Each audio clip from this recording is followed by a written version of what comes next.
kembali dalam Renungan Sabda Bapa Surgawi.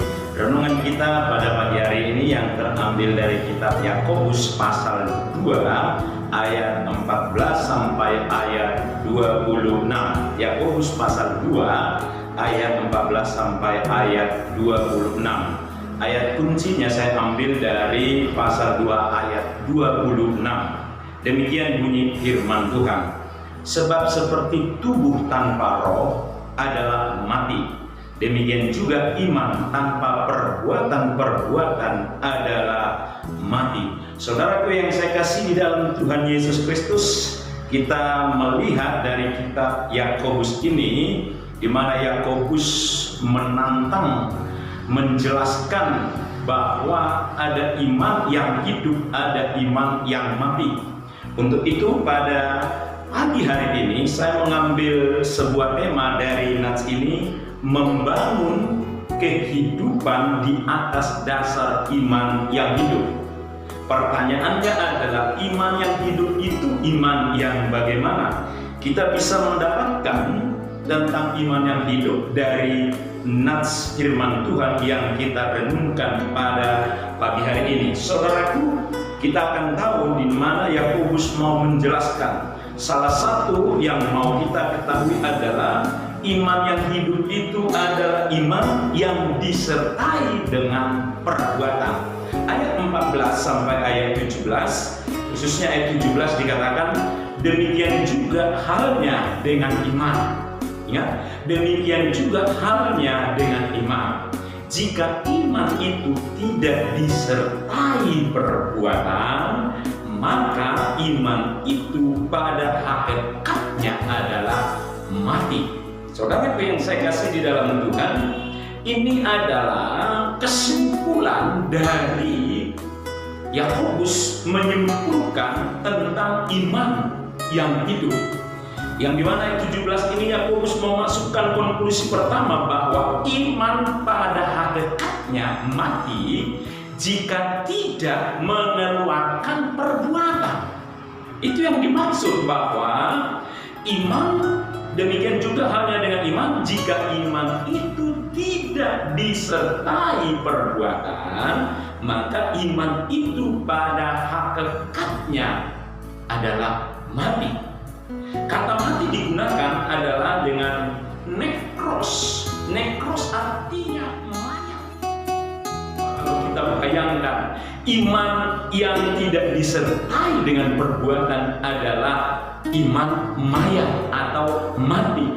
Diibaratkan seperti manusia atau seperti manusia yang sudah mati atau mayat, berarti tidak berarti, tidak ada gunanya. Jadi ini yang pertama perlu kita ketahui sebagai orang percaya, membangun kehidupan di atas dasar iman yang hidup. Iman yang hidup adalah iman yang disertai dengan perbuatan. Saudara yang saya kasih di dalam Tuhan Yesus Kristus.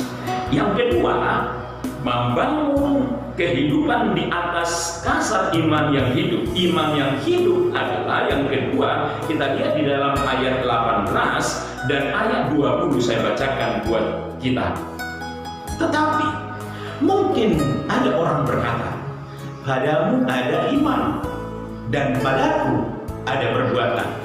Aku akan menjawab dia, tunjukkanlah kepadaku imanmu itu tanpa perbuatan, dan aku akan menunjukkan kepadamu imanku dari perbuatan-perbuatanku. Ayat 20 dia berkata, hai manusia yang bohong, maukah engkau mengakui sekarang bahwa iman tanpa perbuatan adalah iman yang kosong atau iman yang mati? Yang kedua, saudaraku, membangun kehidupan di atas dasar iman yang hidup. Iman yang hidup adalah iman yang dapat dibuktikan dari perbuatannya. Saya ulangi lagi, iman yang hidup adalah iman yang dapat dibuktikan dari perbuatannya. Jelaskan Yakobus berkata di dalam ayat 18, padamu ada iman, padamu ada perbuatan. Aku akan menjawab dia, tunjukkanlah kepadaku imanmu itu tanpa perbuatan, dan aku, ya situ Yakobus berkata, dan aku akan menunjukkan kepadamu imanku dari perbuatan-perbuatan. Sepertinya Yakobus mau menjelaskan bahwa perbuatanku itulah pembuktian bahwa aku beriman.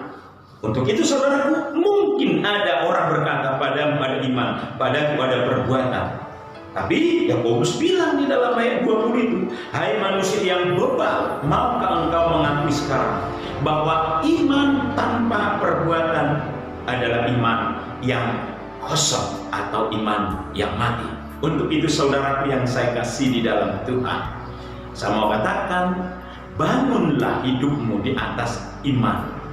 Dasar iman yang hidup. Dasar iman yang hidup adalah iman yang dapat dibuktikan dari perbuatan-perbuatannya.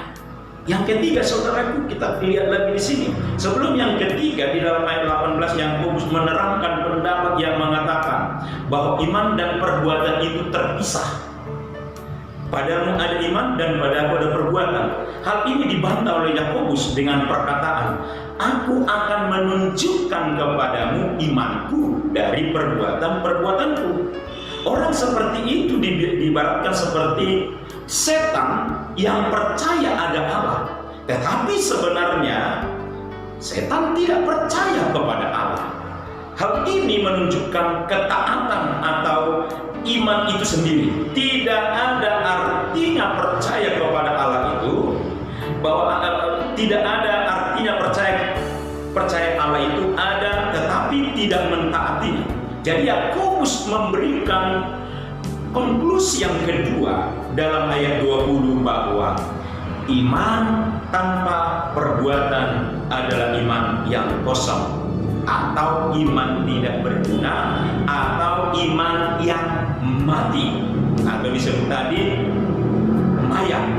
Banyak orang mengatakan kita harus beriman dan juga berbuat baik. Sebenarnya bertentangan dengan bagian ini.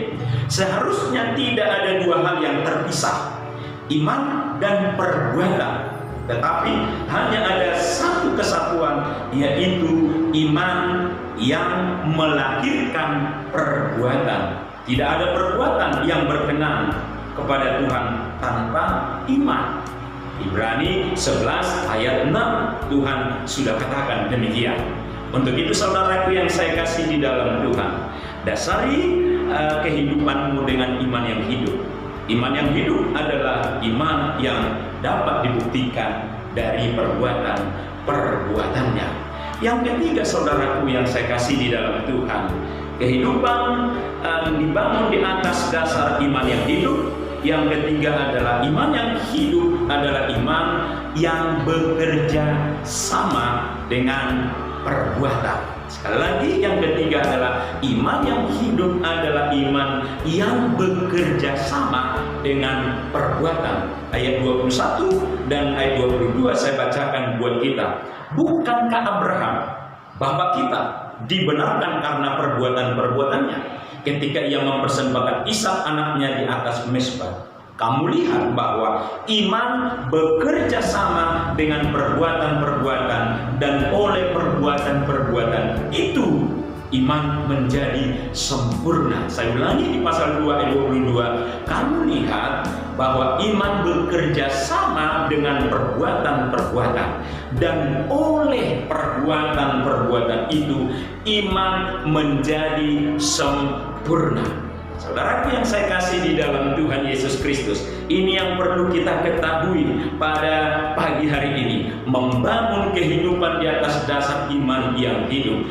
Iman yang hidup adalah iman yang disertai perbuatan, disertai dengan perbuatan. Yang kedua, iman yang hidup adalah iman yang dapat dibuktikan dari perbuatannya.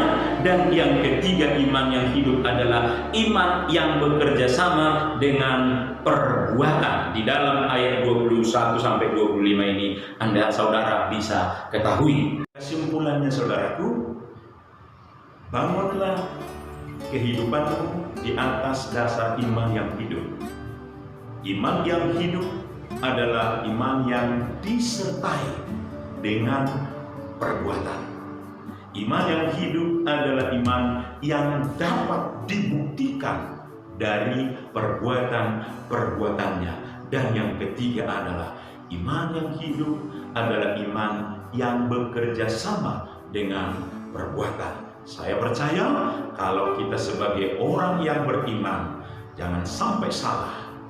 Dasari kehidupanmu, bangun kehidupanmu di atas dasar iman yang hidup, yaitu iman kepada Yesus Kristus. Amin. Kita berdoa. Kami bersyukur pada pagi hari ini Tuhan berikan kesempatan bagi kami menikmati firman Tuhan sebelum kami melakukan aktivitas kami. Biarlah kami terus membangun kehidupan kami di atas iman, atas dasar iman yang hidup. Kami bersyukur kepada Bapa, di dalam nama Yesus kami berdoa dan bersyukur. Amin. Puji Tuhan saudaraku, setelah saudara dan saya mendengarkan renungan firman Tuhan, kiranya saudara diberkati Tuhan di dalam setiap aktivitas saudara. Tuhan memberkati saudara, sampai jumpa dalam program Sabas di hari yang akan datang. Haleluya, shalom, Tuhan memberkati. Bagi Bapak Ibu yang diberkati lewat renungan Sabas ini, Bapak Ibu dapat nge-like, subscribe, bahkan juga komen dan membagikan kepada teman seiman yang lain sehingga mereka juga diberkati. Terima kasih, Tuhan memberkati saudara. Halo.